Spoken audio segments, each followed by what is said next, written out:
sebelumnya saya akan meminta sedikit waktunya untuk menjelaskan tentang ruang popok atau biasa disebut panas ya Bu ya. Sebelumnya apakah Ibu bersedia?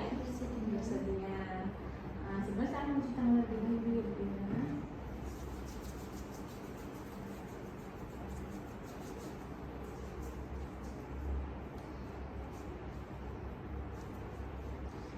Di sini saya akan menjelaskan pengertian tentang ruang popok ya Bu ya. Jadi ruang popok adalah peradangan kulit yang terjadi pada area popok. Hampir sebagian besar bayi pernah mengalami hal tersebut. Gitu. Ruang popok ini biasa terjadi pada usia 4-15 bulan karena penggunaan popok yang terlalu lama. Jadi penggunaan popok yang terlalu lama itu seperti bayi yang ngompong, nggak cepat diganti. Jadi kan itu areanya udah terlalu lembab dan nggak nyaman ya Bu ya, dan disitu bisa menyebabkan iritasi gitu. Selain itu penyebab dari diperesnya itu kebersihan yang tidak terjaga yang saya sebutkan tadi, seperti terlalu lama popok basah, tidak cepat diganti gitu. Sering buang air kecil, sering buang air besar juga sering menjadi penyebab terjadinya ruang popok juga Bu. Selanjutnya bayi yang sedang menyusu atau bayi yang sedang mengonsumsi antibiotik.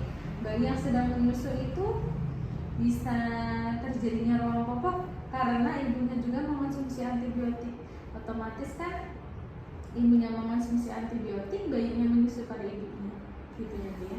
Masih ada kesini.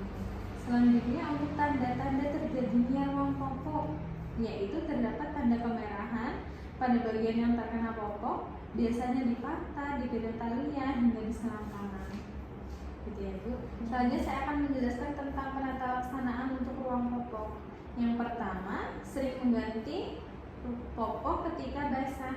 Gitu ya Bu. Jadi langsung diganti, nggak nunggu lama. Selanjutnya hindari penggunaan tisu basah karena akan menambah iritasi. Terus gunakan air bersih untuk membersihkan area popok. Setiap kali mengganti popok langsung dibilas tanpa perlu digosok. Jadi cukup ditap-tap aja ya Bu ya. Jangan gosok terlalu keras, akan menyebabkan kerusakan kulit. Terus hindari penggunaan popok terlalu kencang. Selanjutnya tidak disarankan untuk menggunakan baby oil atau lotion untuk mengurangi ruang popoknya. Selanjutnya saya akan menjelaskan tentang pencegahan dari ruang popok tersebut ya Bu ya. Yang pertama ada pilihan jenis popok atau bahan kain yang menyerap keringat. Jadi tidak terlalu lama lembab kalau kainnya menyerap keringat ya Bu ya. Selanjutnya ada sering mengganti popok bila basah dan menjaga kebersihan sekitar popok. Selanjutnya bila terjadi ruang popok kepada bayi, ibunya dianjurkan untuk segera mengantarkan bayinya ke tenaga kesehatan Ibu. Jadi biar langsung ditangani. Mungkin itu saja ya untuk penjelasan dari ruang popok. Mungkin ada yang ditanyakan? Ya Bu, di ini anak saya di selangkangannya ada kemerahan. Oh, ada kemerahan. Baik, nanti saya periksa terlebih dahulu ya Bu ya. Baik, saya periksa dulu ya Bu ya.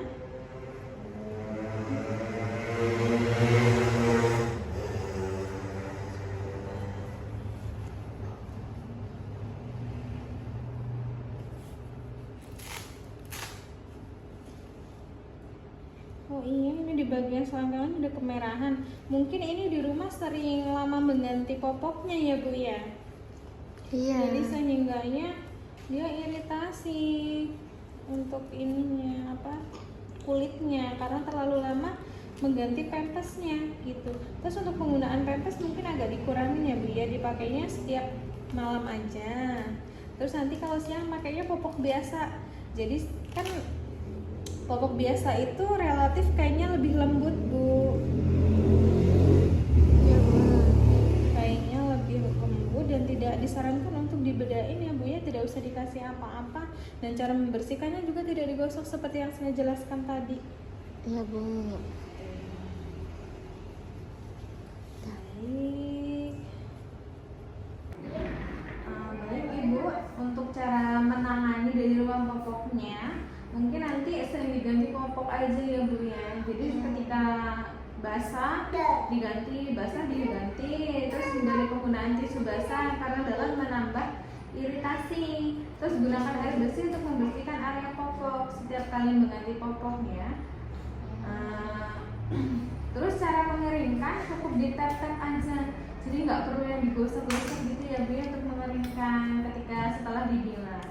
Terus hindari penggunaan popok terlalu kencang. Jadi penggunaan popok terlalu kencang itu bisa membuat iritasi pada kulit bayi. Terus selain itu hindari juga penggunaan baby oil atau lotion untuk mengurangi rumah popok tersebut ya Bu. Baik, apakah sudah jelas? Sudah. Ya, selain untuk ada peradangan atau ruang popok, di sini juga ada oral thrush. Jadi oral thrush itu seperti sariawan yang terjadi pada mulut bayi. Sebelumnya saya akan menjelaskan terlebih dahulu apa itu oral thrush atau sariawan di mulut bayi ya Bu ya. Oral thrush adalah kandidiasis atau selaput lendir mulut. Biasanya terjadi di mukosa mulut, di lidah, dan kadang-kadang ada di palatum atau di gusi, di langit-langit mulut ya Bu ya. Gejala dari oral thrush itu sendiri yang pertama ada tampak bercak keputihan pada mulut bayi seperti bekas susu yang sulit untuk dihilangkan. Yang kedua ada bayi kadang-kadang menolak untuk menyusu atau menolak untuk makan ya Bu ya. Terus yang ketiga ada mukosa mulut mengelupas gitu ya Bu. Jadi kulit yang ada di mulut bayi itu mengelupas. Selanjutnya ada luka-luka seperti luka-luka banyak di dalam mulut atau di bibirnya ya Bu. Terus selanjutnya bila oral thrush itu sudah menjadi kronis, biasanya dia menyerang anak-anak yang berlangsung lama sampai beberapa tahun di mulut bayinya. Gitu ya. Selanjutnya gejala yang muncul yaitu suhu badan biasanya naik sampai 40 derajat. Terus anak tidak mau makan, selalu dimuntahkan, tidak mau minum susu botol pun dengan dos juga tidak mau gitu ya Bu ya. Terus anak bawaannya gelisah terus biasanya anak yang anak yang memiliki oral thrush atau sariawan di dalam mulutnya, anak biasanya relatif mengeluarkan liur gitu ya Bu ya, mengeluarkan liur, pel gitu. Upaya untuk mencegah ya Bu ya terjadinya oral thrush itu sendiri yaitu selalu mencuci botol dan susu selalu bersih gitu, diseduh di air yang mendidih, lalu botol itu dimasukin di air mendidih tersebut. Selanjutnya bayi lebih banyak jangan diberikan dot atau kempong karena selain dapat menyebabkan oral thrush juga dapat mempengaruhi bentuk rahang Bu. Jika selain menetes atau menyusu ibunya, untuk menghindari oral thrush sebelum menyusu sebaiknya puting ibu dibersihkan terlebih dahulu gitu ya Bu ya. Terus selain itu adanya sisa-sisa susu dalam mulut bayi setelah minum juga dapat menjadi penyebab terjadinya oral thrush jika kebetulan ada bakteri di dalam mulut bayinya ya Bu. Selanjutnya yaitu saya akan menjelaskan tentang cara merawat oral thrush atau sariawan pada bayi. Yang pertama, mencuci tangan terlebih dahulu. Selanjutnya membersihkan lebih dahulu dengan jari yang dibungkus dengan kain yang dibasahi dengan air hangat. Kain yang bersih terus dibasahi dengan air hangat gitu ya Bu ya. Selanjutnya mengolesi mulut dengan obat sariawan yang biasanya digunakan yaitu obat Nystatin. Jadinya Nystatin drop yang biasanya dijual-jual di apotek itu. Selanjutnya setelah menggunakan kain membersihkannya, kain langsung dibuang Bu, jangan dipakai lagi gitu ya.